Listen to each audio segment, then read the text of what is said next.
Inspired by the novel of the same name by Philippe K. Dick, Ubik the video game takes the player to a dark futuristic world. Just what era we find ourselves in is unclear. Perhaps it's the year 2019. Perhaps it's a time that never existed at all. These are ideas that fascinated Philippe K. Dick. Bringing this cult universe to a video game immediately raised several very difficult questions. How could Ubik be translated into images? How could Philippe K. Dick's future be taken into a video game's visual notion of the future and yet remain true to the story? Pour les gens, Philippe K. Dick, c'était... For most people, apart from his fans, Philippe K. Dick was more related to the universe of films like Blade Runner. We therefore felt forced to stick to this sort of visual universe. However, we tried to keep the originality of the universe described by Dick in this book, and not to go into the pure science fiction mode. This novel was written at the end of the 60s, and most of the descriptions contained therein are very marked by this time. Let's say that the global look of Ubik, as described in the book, is closer to Starsky and Hutch than it is to Blade Runner or Total Recall. We prefer to follow the trend set by Blade Runner and Total Recall, which is what really symbolizes Philippe K. Dick's universe now. That is to say, a dark and somber future, somewhat cynical, and which is really suggestive of a future. Ce qui se passe, c'est qu'on est donc un chef d'équipe. On va mener. What happens is that the player is captain of a team which he must lead in a war. Some of his agents have physical powers, whilst others are doted with psychic powers. He leads them in a war of industrial counter-espionage, such as found in the universe of traditional cyberpunk. There is, however, an original side to this story, as at a particular moment it seems to go topsy-turvy, as in Total Recall. That is, that we can no longer distinguish between reality and illusion.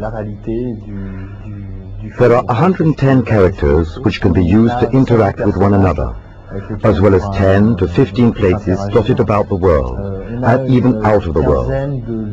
All this must be discovered by the player. Disséminés un peu partout dans le monde et même en dehors du monde. Tout ça, c'est au joueur de le découvrir.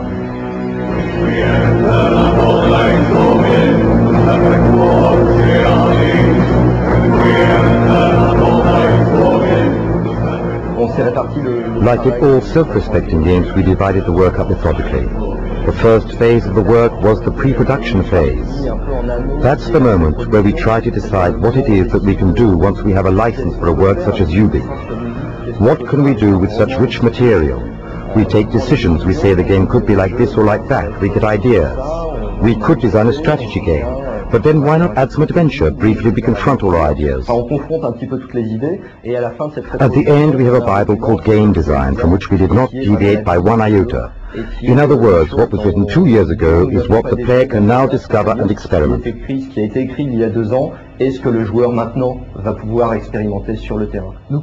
When we conceived the game, we said to ourselves that the biggest challenge would be to construct an artificial intelligence that would be like a real intelligence.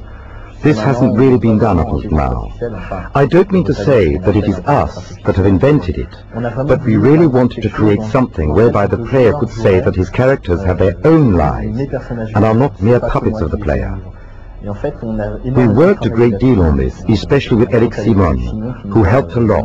It was he who created the main features, and we got to the state where the artificial intelligence was so developed that when we started the game, we had hardly time to click on the mouse, but the characters were already behaving spontaneously. They started shooting at one another, curing one another, escaping, looking for the best passageways. All of this was happening without one's needing to play. So, finally, we ended up with a film, which isn't so bad, since Philippe K. Dick's work adapts itself so wonderfully to cinema. However, since we were supposed to be constructing a game, we were a little bit disappointed. We understood that we had gone too far. We had to go back to the drawing board and render our characters a little less intelligent. We were really very fortunate to have such fantastic music in Ubik. Eric Loss, our musician, came to see us one day. We had never heard of him. He said that he had heard that we were creating the game based on Ubik, and that he was a great fan of Philippe K. Dick's, and that he absolutely wanted to work on the project even for free. So we said, well, go ahead and show us what you can do. He made us listen to several pieces of his music, and if ever you hear it, you'll understand why he got the job. It's so much in the groove of the game. It's dark and somber, somewhere between a requiem from the Middle Ages and science fiction action film music. He really did a super job.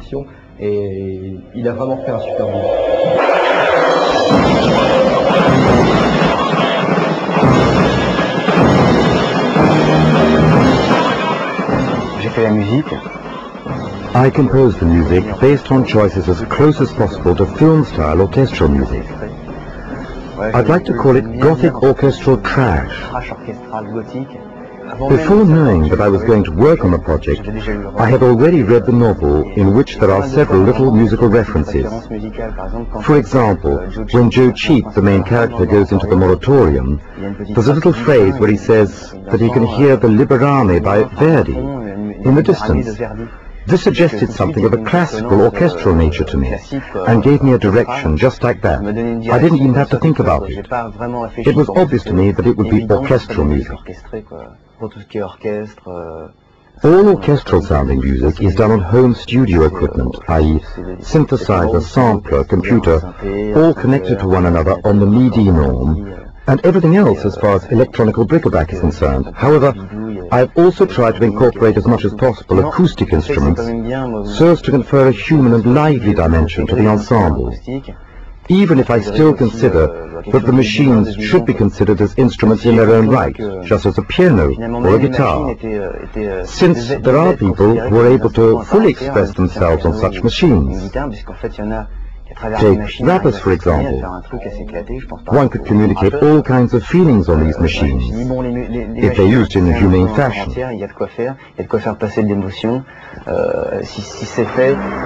If one lets the machine do everything, one is left with a square, cold, computer-type music, which is exactly what I wanted to avoid.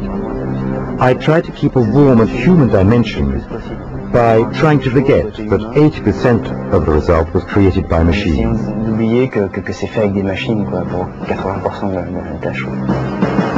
Rediscovering humanity, forgetting the machine, these are also part of what the characters believe in. In this world besieged by anxiety, time is blown to pieces, and as if through holes in a theatrical set, the true meaning of Ubik seeps in. So what is Ubik? Philippe K. Dick gives us a partial response. I am Ubik. Before the universe was born, I am. I made the suns, I made the planets. I created all living beings and the places they inhabit. I brought them there, I put them there. They go where I want, they do what I say. I am the word, and my name is never spoken. Nobody knows my name. If this message is unclear to you, prepare for the year 2019 in a game called Ubik.